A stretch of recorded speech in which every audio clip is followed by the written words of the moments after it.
दोस्तों नमस्कार। दोस्तों आज की जो घटना है काफ़ी दुखद है। आप लोगों को मालूम होगा कि दिल्ली में बम ब्लास्ट हुआ है। बम ब्लास्ट में 12 निर्दोष लोग मारे गए थे। एक शख्स और बाद में एक्सपायर हो गया है जो काफ़ी घायल था, काफ़ी गंभीर रूप से घायल हो गया था। दोस्तों ये घटना लाल किले से जो चांदनी चौक के लिए रोड जाती है, जो जगह है वहाँ पे हुई थी। वो काफ़ी व्यस्त जगह है, वहाँ ये घटना हुई थी। दोस्तों होता क्या है पूरा मैटर, 10 तारीख की सुबह 10 तारीख की शाम को लगभग 6:30 बजे एक i20 कार में बम ब्लास्ट होता है। उस बम ब्लास्ट की वजह से 12 लोग ऑन द स्पॉट एक्सपायर हो जाते हैं और एक शख्स जो है वो बाद में कल एक्सपायर हो गया है। दोस्तों ये घटना होती 10 तारीख को है, लेकिन इसकी जो सारी कहानी स्टार्ट होती है वो इससे 9 दिन पहले यानी कि 1 नवंबर से होती है। दोस्तों 1 नवंबर को घाटी जम्मू कश्मीर में एक शख्स जिसका नाम था मुजम्मिल शकील जो है वो पोस्टर चिपका रहा था। जैसे मोहम्मद का सरगना जो है, उसका सरदार जो है वो मसूद अजहर वही शख्स है जिसने कि संसद पे हमला किया था और कांदार हाईजैक में उसे रिहा करना पड़ा था। ठीक है, तो सब कुछ सही हो रहा होता है। गिरफ्तार कर लेती है पुलिस मोहम्मद शकील को, डॉक्टर मुजम्मिल शकील को गिरफ्तार करने के बाद पूछताछ करती है और पूछताछ करने के बाद 5 नवंबर को वहाँ से एक टीम बनती है जम्मू कश्मीर पुलिस की। टीम यूपी के सहारनपुर आती है और फरीदाबाद आती है। वो फरीदाबाद में से एक शख्स, वो भी डॉक्टर है, डॉक्टर आदिल अहमद को गिरफ्तार करती है। गिरफ्तार करने के बाद उनको भी जम्मू कश्मीर ले जाती है। जब उन दोनों से पूछताछ होती है तो उसके 2 दिन बाद 7 तारीख को दोबारा से फिर एक टीम जम्मू से कश्मीर घाटी से रवाना होती है फरीदाबाद के लिए। जब फरीदाबाद में पहुंचती है तो वहाँ एक घर जो था, जो डॉक्टर मुजम्मिल शकील है, ये एक अल फनाह नाम की यूनिवर्सिटी में टीचर था, पढ़ाया करता था और इसने वहीं पे एक घर रेंट पे लिया हुआ था। उस घर की तलाशी लेने जब पहुंचती है तो वहाँ 3.5 कुंटल भारी मात्रा में, यानी कि एक विस्फोटक, 3.5 कुंटल भारी मात्रा में विस्फोटक जो होता है अमोनियम नाइट्रेट, वहाँ मिलता है। ठीक है साहब। अब वहाँ अमोनियम नाइट्रेट मिलता है, वहाँ वायर मिलते हैं, बैटरी मिलती है, डेटोनेटर मिलता है। इसके बाद पुलिस वहाँ से फिर 4 किलोमीटर दूर ताड़ा गांव जाती है, जहाँ एक मस्जिद है। मस्जिद में एक मौलाना है, मौलाना के जहाँ पर 250 किलोग्राम अमोनियम नाइट्रेट मिलता है और भारी मात्रा में वायर, बैटरी, डेटोनेटर, जो बम बनाने का सामान होता है, सब कुछ मिलता है। लेकिन 250 किलोग्राम मतलब 25 कुंटल उनके यहाँ विस्फोटक मिलता है। ठीक है साहब। अब पुलिस के पास जो है मोहम्मद, डॉक्टर मुजम्मिल शकील, डॉक्टर आदिल अहमद और मौलाना जी गिरफ्तार में आ चुके हैं। लेकिन जहां पुलिस ने तफ्तीश डाली थी पहले घर के पास, वहां उन्हें एक कार और मिलती खड़ी हुई। उस कार में एक असॉल्ट राइफल वो मिलती है। पुलिस उसको भी अपने अंडर में ले लेती है। वो कार जो रजिस्टर्ड थी वो डॉक्टर साहिन नाम की एक डॉक्टर हैं, उनके नाम रजिस्टर्ड थी।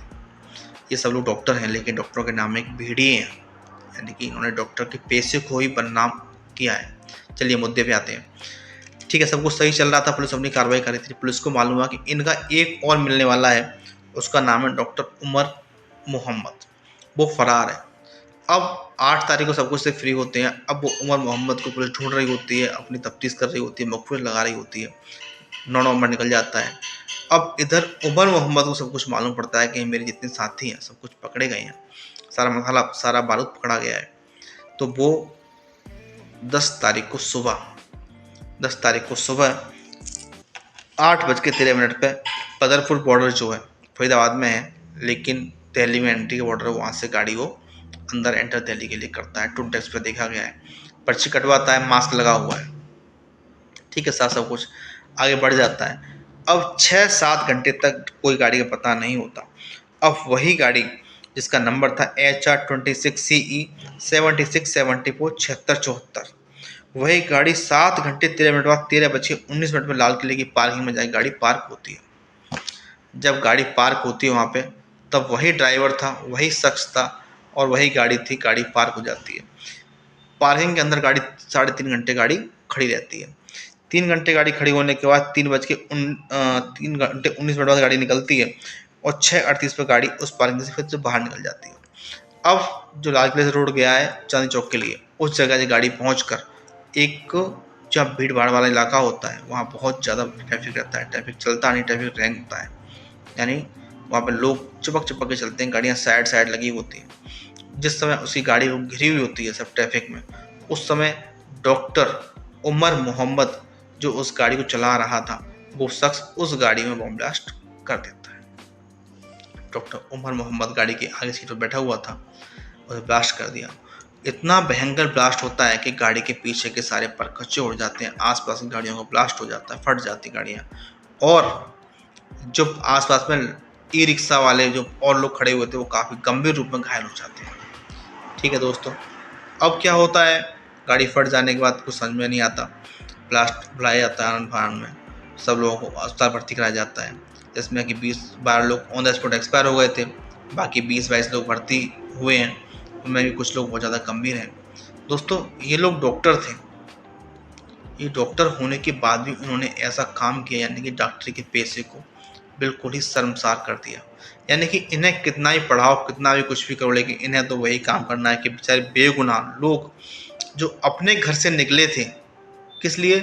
अपने बच्चों के जीवन यापन के लिए, अपने परिवार के जीवन यापन के लिए, इन खराब इंसानों ने, यानी कुछ कहना ही इनके लिए यूट्यूब की पाबंदी है, कुछ नहीं कह सकते, इन लोगों ने उन्हें टारगेट बनाया। टारगेट बनाने वाले लोग जो थे, आप बॉर्डर पर जाके लड़ते हैं, उनसे नहीं लड़ा इन्होंने, उन बेचारे बेगुनाहों को, ये कोई कमी नहीं थी, उन्हें ही बेगुनाह बनाया, उन्हें निशाना बनाया। दोस्तों, अब इस समय डॉक्टर मुजम्मिल शकील, डॉक्टर आदिल अहमद और मौलाना जो उसी गिरफ्त के अंदर है। डॉक्टर उमर मोहम्मद जो है वो मारा गया है। डॉक्टर शाहिन जो अभी फरार चल रही है।